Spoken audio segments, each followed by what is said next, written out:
All right, what's up, everyone? Welcome to this week's episode. Start off, this episode is going to sound a little bit different at the beginning because I'm also recording this on my phone to put up on YouTube. So if you're listening to it, you couldn't see me. I'm pointing over at my phone. If you're listening on YouTube, you're looking at me. You see me looking at you. Nice to have you. Glad to see you. So I'm trying to just get this podcast out on a few different platforms, kind of seeing what sticks, seeing where I'm getting the most traction, and just allowing people to consume it in different ways. And for those of you listening, if you're like, man, I wonder if Chase looks as awkward recording these as he sounds, you can go over to YouTube and you can see that that is in fact the case. I'm unapologetically me, a little bit awkward, pretty shy, super introverted, but here I am. So if you want to go check out, what I actually look like doing this, head over to YouTube. The link will be in my Instagram bio, and you can check it out there. All right, so getting in today's episode, I'm going to talk about, what I think my first week back in the gym would look like, and some of the stuff I believe everyone should implement when they go back into the gym. So we're coming towards the end of this, full stay-at-home, quarantine, lockdown, shelter-in-place, whatever you want to call it.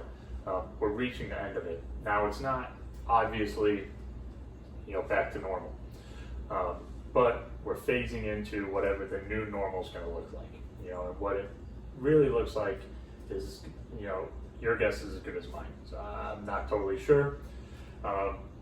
But gyms are starting to open back up, barbershops, nail salons, restaurants, in a limited capacity. If your gym's already open back up, you've been able to get in there and move some weight around, good for you. I'm pretty jealous. I can't wait until I'm able to do the same. But, I personally have thought about this for, a long time. I think we're on day 70 something of shelter in place right now. But the whole time I thought, what am I going to do when I get back to the gym? I've gone through a couple different phases, a couple different mindsets. So pretty early on, I thought, after a week or two of quarantine, I'm like, I'll probably just have to do some sort of deload, kind of reintroduce myself to the weights. There'll be, maybe 2 or 3 days of deload, and then get kind of right back to it, really picking up where I left off. And then maybe after a month and a half, I'm like, well, I've done all these circuit training type things at home, a lot of body weight. Maybe I need to circuit train with some weights to kind of bridge the gap and allow me to reintroduce myself that way. And now we're 3-4 months in, depending on where you are, 2.5 to 4 months in, and so I don't need to deload, because my nervous system isn't tired. I haven't fried myself, with a lot of load. The intensities have been, relatively low compared to weight training. It may be an intense workout, but you're not taxing your body the same as, say, a maximal effort squat or deadlift day. So I feel like I don't need to deload, but what has happened is my body has adjusted, and a lot of our bodies have adjusted to the new demands we put on it. So there's this principle, it's called the SAID principle, the specific adaptation to implied or imposed demands. So specific adaptation to imposed demands, SAID. And what that says is your body is going to adapt to whatever you place on it. So if you think about, the first time you started training, maybe the barbell's real wobbly, you're not super efficient in your movement, you're crazy sore for the next week because your body hasn't been placed under that demand. So it needs to build up those adaptations. So after the first week, it gets a little bit better. After week 2, it gets a little bit better. And slowly but surely, you're not sore for a week, you're sore the next day. And maybe you're not sore at all, if you're one of those people. But you've adapted to this training. It's the same thing for every type of training. If you're trying to become a runner, you go out the first time you run a mile, probably super sucks. You're not adapted to it. But slowly but surely, you build this, tolerance, for lack of a better term, over time, where you're, more consistently running miles, maybe at a faster pace or maybe at the same pace, but being less fatigued afterwards. So you're adapting to these demands. So for the past, quarantine time, however long that is, we've imposed certain demands on our body, which has pushed our barbell and dumbbell training to the back seat. So doing these, body weight push-ups, squats, lunges, maybe jogging, or utilizing bands. These body weight, like kind of high rep, or maybe long eccentric or isometric type exercises have imposed certain demands on our body, and we've adapted to it. And you probably realized it like pretty early, right away, when you're like, yeah, I'm a pretty good bench presser. I'm sure doing 100 push-ups isn't going to be that hard. And then you do 100 push-ups and your body's sore for the next 2 days, and maybe you didn't finish them as fast as you thought you would, or whatever. So now we're in that area where we're used to that body weight training. We're used to the high rep. We're used to maybe the short time frame. We're trying to do as many rounds as possible, or those EMOMs, kind of that I've referenced episode 1. So we got to get ourselves back into barbell training. So understanding that said principle, when we come into our first week of training, we have to realize that our body's not going to be working as efficiently as it had been pre-quarantine. And it's something you've got to be okay with. And it's something I've kind of struggled with, because I know I want to just get back in there and max my deadlift and squat heavy and bench, however heavy I can bench. It's not super heavy, but I feel pretty good about myself sometimes. But I've had to, every time I think about it, reel myself back in, and understand that I'm not going to be as strong as I was. I'm not going to be as efficient as I was. And I want to make sure that I'm able to train consistently once I get back. I don't want to go in, be super sore after day 1, have to take 2 days off, 3 days off, or hurt myself and have to take 2 to 4 weeks off, type of thing. So we've got to ease ourselves back into it. Now, I think there's also some other considerations we have to take. What are the new rules and regulations of our gym? Are we in certain time slots? Like, are we able to do 2-hour training sessions? That's something you're used to doing. Are we limited to an hour? What is the availability of the equipment we usually use? Are there going to be as many cardio pieces of equipment available? Are there going to be as many benches available in the dumbbell area? Are there going to be areas, closed areas to use sleds or whatever? So that's stuff we have to think about when we come into the first week. With that in mind, you really got to come up with a couple different alternative plans. So let's take the squat, for example. Let's say you get into the gym, you plan on doing a squat day. It's your first squat day back, you're really hyped to do front squats, but you get there at your time slot or whatever, and the squat rack's taken. Maybe we're not allowed to work in with other people to avoid cross-contamination. Instead of just walking out and blowing up your day, having something else you can do that will train the same movement pattern is going to be crucial to that. So instead of a front squat, maybe we do a goblet squat, or maybe we do Bulgarian split squats, or we do some heavy dumbbell lunges, something like that. These alternatives. So having an alternative plan in place is going to be key to making sure we get the most out of whatever our time is in the gym. And then, like I alluded to, that time frame. Now, I don't know if you're going to be limited in your time in the gym. I don't know if big gyms, so the gym I work at, has a few thousand members. I don't know if we can really implement that. It's just not something I'm sure of. But having the option to or having the thought to try and keep our workouts inside of a certain time limit that we may not be used to, it is important, right? We don't want to, let's say we're bench pressing, and we only have an hour, we don't want to use 45 minutes for our bench press.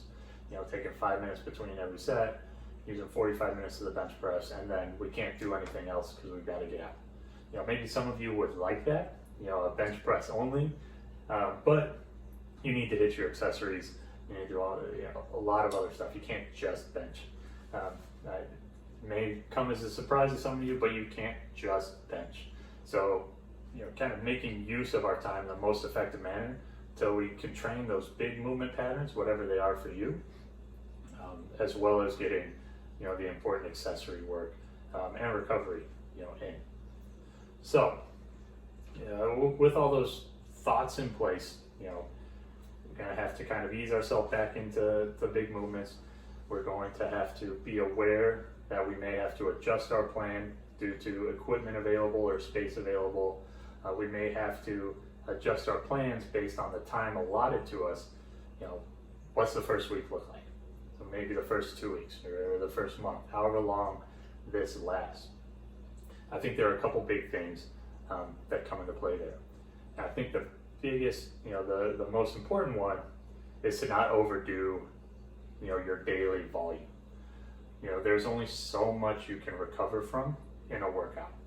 There's only so much stress you can put on your nervous system, only so much stress you can put on your body, your muscular system. So we need to make sure we don't, overdo the volume day one, day two. So as opposed to a ton of daily volume, I think it's better off for most people if you can get a lot of weekly volume in smaller daily doses. So, training movement patterns more frequently at lower daily volumes. It covers a couple things. So we're not taxing our muscular system and our nervous system to the max in one day.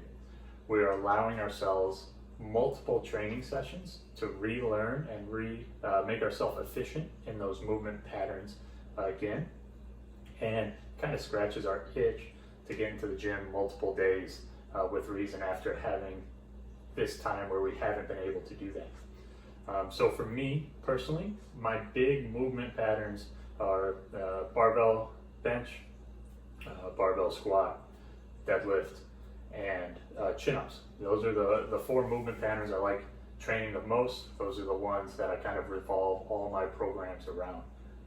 So I'm going to take those movements and I'm going to train them 4 to 5 days a week in some sort of capacity. It may not always be barbell bench. I'll probably throw in dumbbell benches or an incline bench press variation or something, but I'm going to be training that movement pattern 4 to 5 days a week. Now you might be thinking, Chase, training 5 days a week, that's a heckin' lot. I'm like, yeah, it really is. But if we train at a moderate, a low to moderate intensity weight-wise, so we're thinking like 50 to 70%, and we're keeping our volume low, our sets and reps, so we're doing 2 sets of 4 or 4 sets of 3, something like that. We're keeping our relative volume per session low. So we're accumulating a big volume over the week, but allowing ourselves those small, learning sessions, those stepping stones to get to, that big weekly volume. I'm going to try and train. I'm going to try and train each movement pattern each day. I love being in the gym. I want to make sure I have a purpose every time I go in there. So I'm going to try and train, some sort of deadlift variation, some sort of bench, some sort of squat, and some sort of, chin-up variation, every single day. But like I said, I'm keeping those volumes low. On top of that, they're not all going to be trained at the same intensity and volume every day of the week. So if we're, let's kind of play out, day one. Let's say we're starting with a deadlift. Because I'm putting that first, I'm going to train that at my highest intensity. So let's say I'm working between 65 and 70% for 3 sets of 3. So it's only 9 reps. It's probably something I could do for 8 to 12 reps, but my intention there is just like really grease the groove, get back into deadlifting, making sure, my form is on point, feeling the positions I need to feel. So I do that. I'll superset it with some sort of, low level accessory that I can do right in that area. I'm not going to go from deadlifts way over to the other side of the gym and do dumbbell rows or something like that. So I'll do deadlifts and maybe like a plank variation as my active rest, and keeping my rest time relatively short because the intensities aren't very high. So once I finish those two exercises, A1, A2, deadlift and plank, I'll move on to probably squats, since I'm already at the rack. I don't want to like bounce back and forth between areas, contamination and stuff. I'll go on to squats. Maybe I'll do a few more reps, but a couple of, 2 sets of 5 at, 60% or something like that. Something a little bit lower in intensity, a little bit higher in volume. And the squat racks where I work out at, they have the fat grip chin-up bar right there. I'll superset it with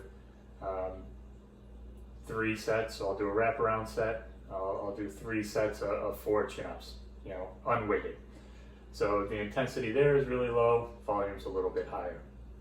Okay, so I've done, an A set and a B set. Then I can go on to my C set, and I would do, some accessories again in the same area. So maybe some reverse lunges, dumbbell reverse lunges, dumbbell rows, and weighted sit-ups, or something like that. So I'll work in those kind of areas. So I'm going to work in an area. So the squat rack or deadlift platform, making my, the most use of it that I can, supersetting in the same area, not walking all over the gym and taking up a lot of time.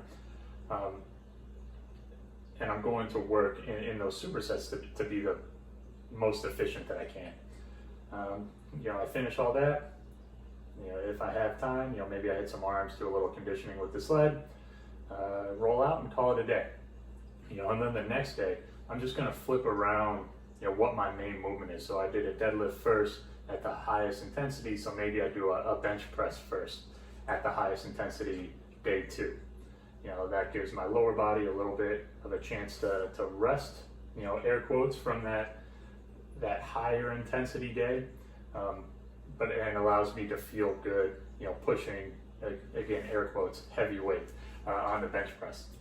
And I'm going to kind of work that way. It's a variation of a daily undulating periodization, with the exception that instead of training multiple properties like strength, hypertrophy, power, I'm just changing the intensities within, this kind of hypertrophy, pseudo strength range, so I can grease the groove at those lower intensities and feel good about myself and the way I feel coming out of the gym, pretty highly recovered.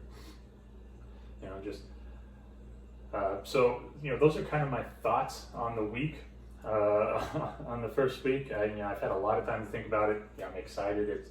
It's hopefully coming up soon. If you guys have any questions about any of that, I hope I didn't get too rambly. Feel free to let me know. If something I said wasn't clear, reach out to me on Instagram, leave a YouTube comment, you YouTube listeners, whatever it may be. All my info's in my Instagram. You can email me, you can text me, you can DM me at chase.harris.performance, or if you want to just email me straight from here, chase.harris.performance@gmail.com. I'd be happy to talk to you about your first week, what you can do to make the most of it, and make sure you leave uninjured and ready to go the rest of the time. Other than that, again, thank you for listening. I hope you enjoyed. I'll talk to you guys in a couple weeks. Peace.